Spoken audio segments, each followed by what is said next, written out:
Tadi kita sedang berbicara tentang isu geopolitik. Nah, sekarang ini bagaimana positioning Indonesia di dunia global, Pak? Di tengah dunia yang sedang fragmentasi, dan itu juga sebenarnya sejalan dengan tema besar kita di World Economic Forum ataupun di Indonesia Pavilion. Bagaimana kita menempatkan diri kita untuk bisa tetap atraktif di saat rekan-rekan negara sekitar kita itu pertumbuhan ekonominya jauh lebih tinggi, katakanlah Vietnam 8%. Ya, memang kalau kita lihat temanya juga spirit of dialogue ya di World Economic Forum 2026 ini. Dan buat Indonesia, saya selalu sampaikan bahwa kita mesti melihat apa yang kejadian yang besar ini di dunia ini, ada yang beyond our control, ada yang under our control.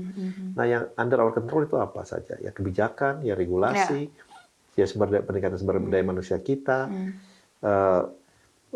kemudian infrastruktur lainnya dan yang lain-lain. Itu yang under our control. Nah, itu yang harus kita selalu sempurnakan, harus kita tingkatkan dan harus kita sempurnakan.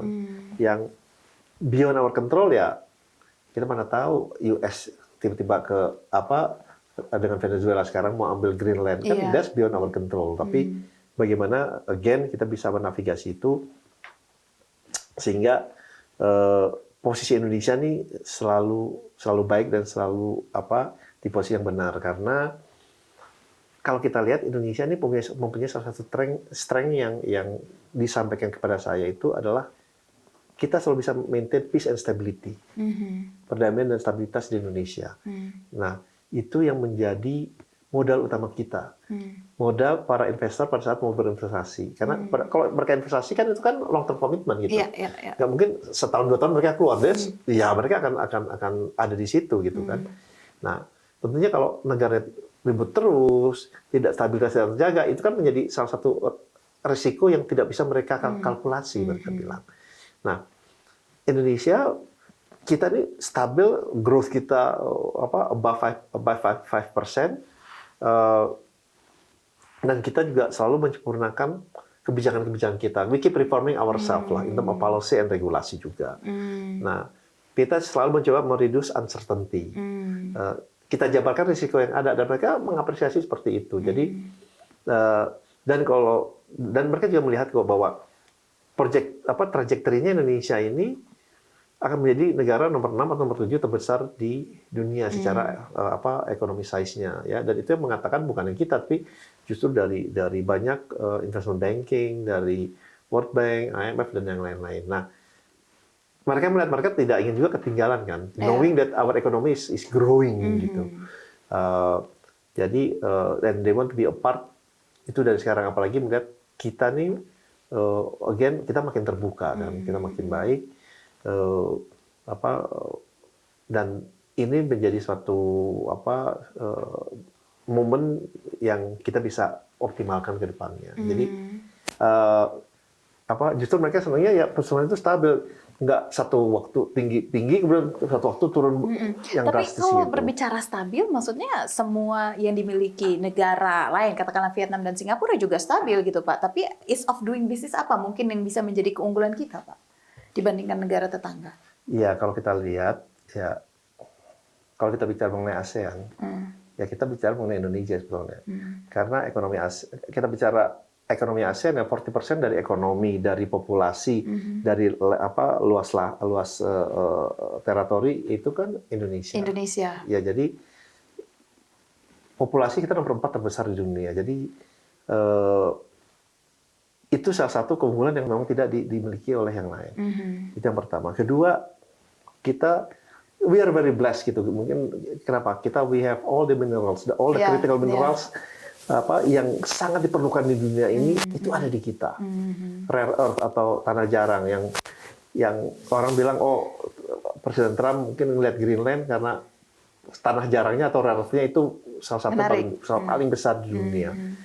Di kita semua tuh ada gitu. Jadi itu menjadi salah satu kekuatan kita gitu ya. Dan kita juga negara yang melek teknologi gitu ya. Kita lihat dari pemakaian internet, salah satu yang paling tinggi dunia, untuk sosial media atau apps yang lain kita selalu dalam 5 besar pemakaian dunia. Jadi hal-hal itu yang tidak dimiliki oleh negara-negara lain. Oke, mereka punya pertumbuhan yang mungkin lebih tinggi, tetapi dari segi size, dari segi ekonomi, we are a G20 country gitu. Jadi hal-hal itu yang juga menjadi perhitungan mereka.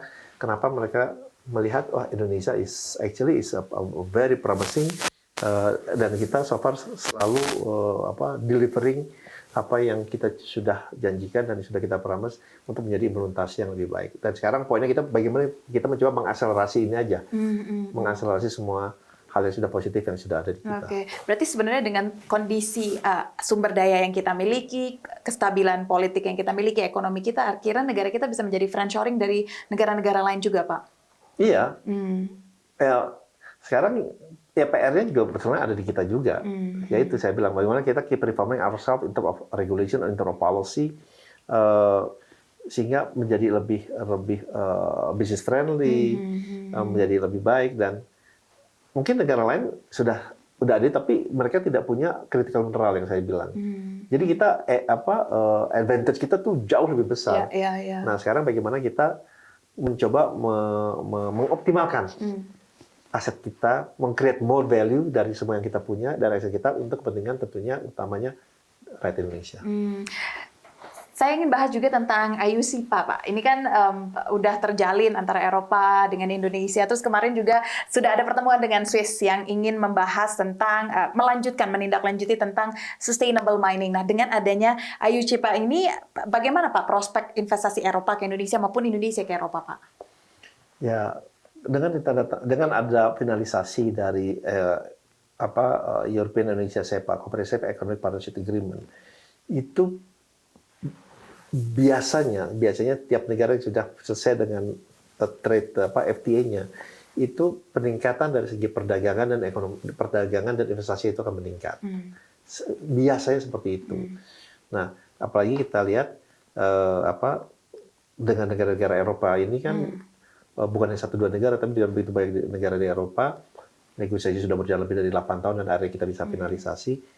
Kita sama meyakini ini akan menimbulkan dampak yang positif terhadap Indonesia juga, karena ini akan membuat barang-barang kita menjadi lebih produktif, palm oil kita menjadi lebih barang lebih baik, lebih meningkat, karena kadang-kadang hal itu juga kadang-kadang yang mereka permasalahkan begitu kita belum punya CEPA, Comprehensive Economic Partnership Agreement. Jadi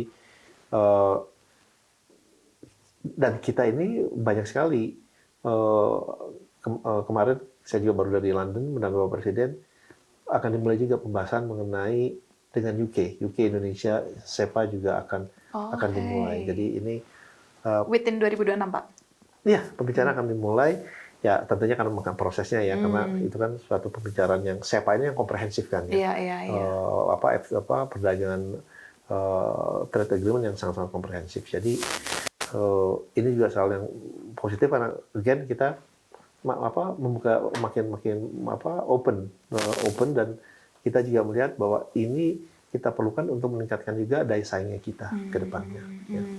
Mungkin terakhir juga Pak, kemarin juga sudah dikeluarkan PP nomor 28 tahun 2025. Nah, bagaimana respon investor terkait hal ini dan adakah regulasi-regulasi atau insentif baru mungkin yang akan dikeluarkan di tahun 2026? Ya, sebenarnya dengan PP 28 ini lebih memberikan kepastian. Dari segi perizinan, terutama dari segi perizinan ya. Karena ini sekarang investor akan tahu bahwa untuk izin ini jangka waktunya 10 hari. Misalnya izin yang tersebut, contohnya aja nih, ini yang 5 hari, ini 30 hari, dan izin itu pasti akan kita keluarkan. Kenapa? Karena biasanya kan izin masuk ke kami nih, ke BKPM, kemudian kami salurkan kepada kementerian atau badan lainnya untuk menganalisa, kemudian baru kembali ke kami. Nah, sekarang dengan ada PP 28, semua sistem ini sekarang terintegrasi secara otomatis. Dan apabila kita sudah ada kesepakatan, saya misalnya dengan kementerian A 10 hari, tapi dalam 10 hari mereka tidak kembali, kami dari Kementerian Investasi bisa mengeluarkan izinnya langsung. Jadi sesuai dengan kesepakatan yang sudah ada. Karena para investor kita juga tahu, ini izinnya 10 hari, tapi kadang-kadang selama ini yang terjadi tuh dari 10 hari bisa 10 bulan gitu. Nah, sekarang kita bisa keluarkan, dan sejauh ini dari baru berapa bulan saja kita sudah mengeluarkan mungkin lebih dari 175 izin karena PP 28. Kita bilangnya fiktif positif. Dan itu sangat diapresiasi oleh para investor baik dalam maupun luar negeri bahwa Indonesia ini lebih memberikan kepastian perizinan yang selama ini menjadi salah satu kendala kita untuk menarik investasi di dalam maupun di luar negeri. Oke, berarti ada lagi Pak nanti 2026 mungkin? Ya, tentunya kita akan terus percepat tingkatkan agar iklim investasi kita ini menjadi lebih baik, lebih meningkat, dan lebih memberikan kepastian dan certainty untuk semua yang ingin berinvestasi di Indonesia. Baik, kalau gitu terima kasih banyak Pak Rosan atas waktunya. Baik. Semoga kita bisa mendapatkan output yang maksimal dari World Economic Forum. Baik, terima kasih ya Mbak Syafia. Sehat dan sukses selalu Pak.